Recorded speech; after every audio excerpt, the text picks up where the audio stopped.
what I want you to do here is go back to the subdivided surface that you had here, which is the one that's just after your surface box, right? And using this list item, we can choose whether or not we have the front face or the back face or any of the intermediary sets of surfaces. So do we delete everything after that? Yeah, or just copy this down and start a new string if you don't want to delete anything from before. But essentially, this is what you should have right now.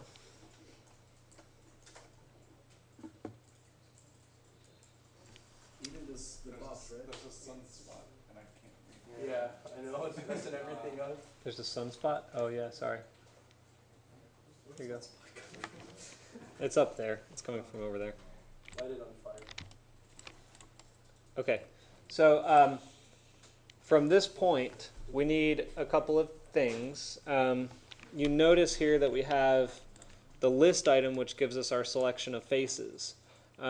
I am going to start on the 0 set of faces, so the list item of 0, which is my back face.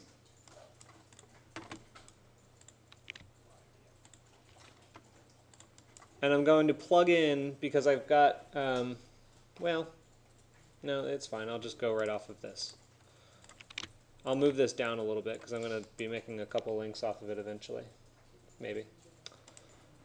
And so, all right, so here's what I want to do, right? So I've got all of these faces on the back of my surface box, and I need to grab the centroid. I need to measure its distance from the sun. Then I need to scale the tile instead. So rather than what we were doing yesterday, or attempting to do yesterday, where we were measuring the distance to the point and then trying to scale down the point itself, if we do the same thing that we did in 3D, where we scaled the whole box and we just scale the tile, that'll work for us just fine, because then all of our sides are still going to be proportional.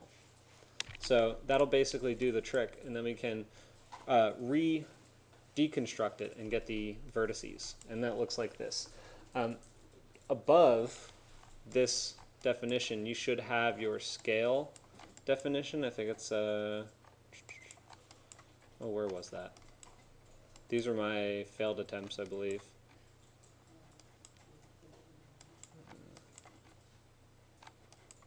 Where was that scale?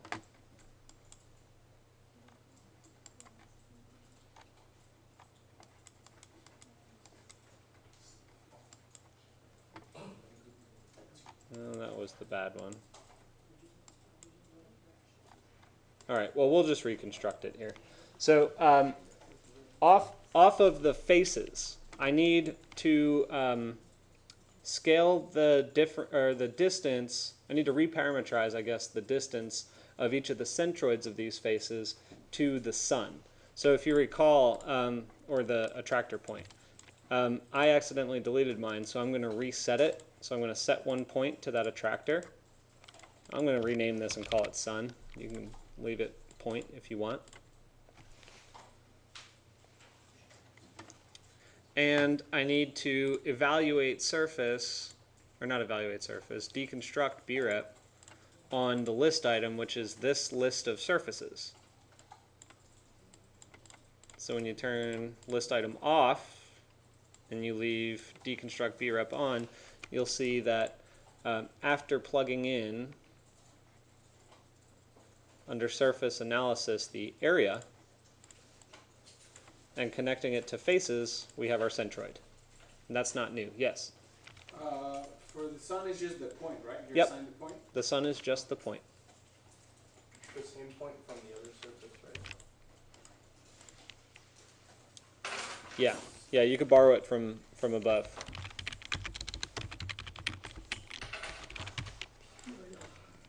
Is it so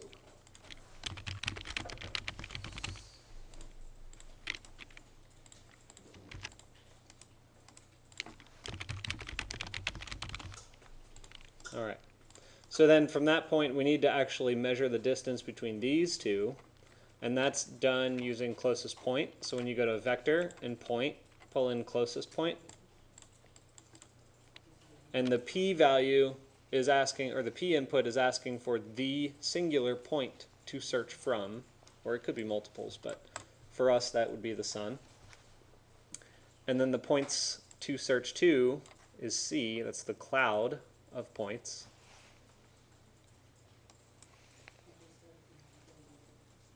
And that gives us our list of distances.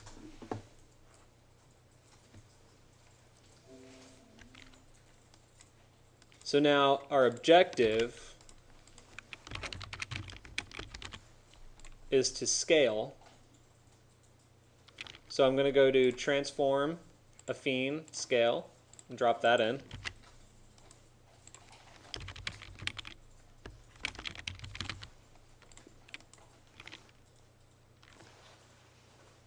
And I need to scale it to a minimum of however much, and we'll determine that in a little bit, and maximum of 1, because now we're scaling the entire cell of that back face, so each of those individual subdivided faces are what we're scaling, and we're not scaling a vector or anything like that anymore. So the maximum will be 1.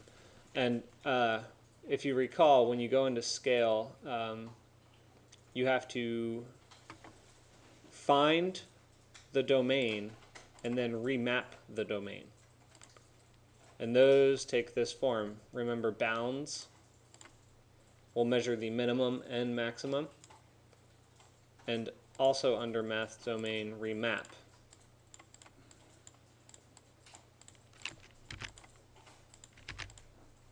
These two usually go together.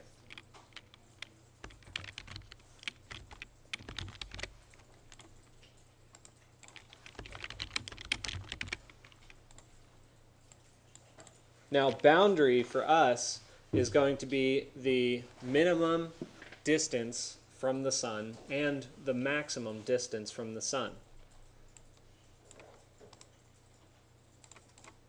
And we need to flatten it because otherwise you're going to get a whole bunch of different domains. Because right now that list is not flattened, and see how it says n equals 1? They're reading as separate groups. So rather than measuring the smallest and the largest of all 175, it is measuring the smallest and largest of each set of one item in that 175. So you're going to get 175 domains. That's not what you want. You want it to be flattened so it takes the whole list into account and gives you one minimum, one maximum. And then the domain output will actually be plugged into the source domain of remap. And then the value input is going to be our original distances.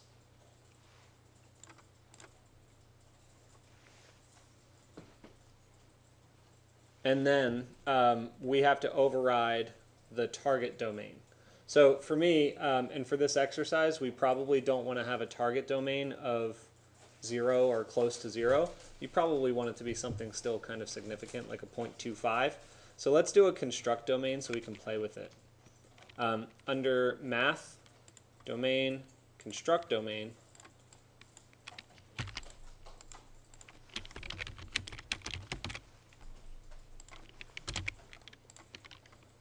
we can drop in a slider with 0.25 to 1, and that'll automatically set to 1 if you just type in 0.25. And then you can copy it,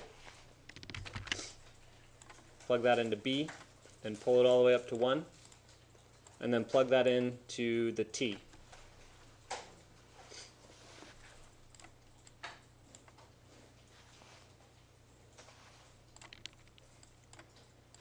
So now here's what's happening. We are scaling the geometry, and for us that geometry is this list of faces. We have to scale it based on its origin point, so every single face is going to be scaled to the origin of its own centroid. So that would be this list. See, we're getting somewhere there. And then the scale factor is taken out of the remapped numbers. which we've scaled to a minimum of 0.25 and a maximum of 1. So when we plug that in, you'll see the similar effect that we were working with yesterday in 3D is now applied in 2D to each of the panels. And then when you go back to the deconstruct VREP and you turn that off and you turn the surface box off, you'll really be able to see what it's doing.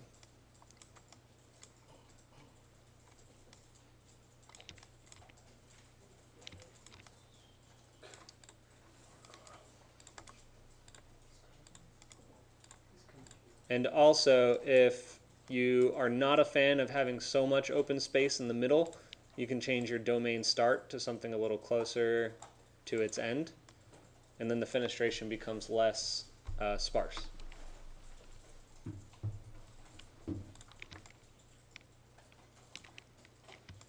So before we move forward, I want to make sure you're all at this level.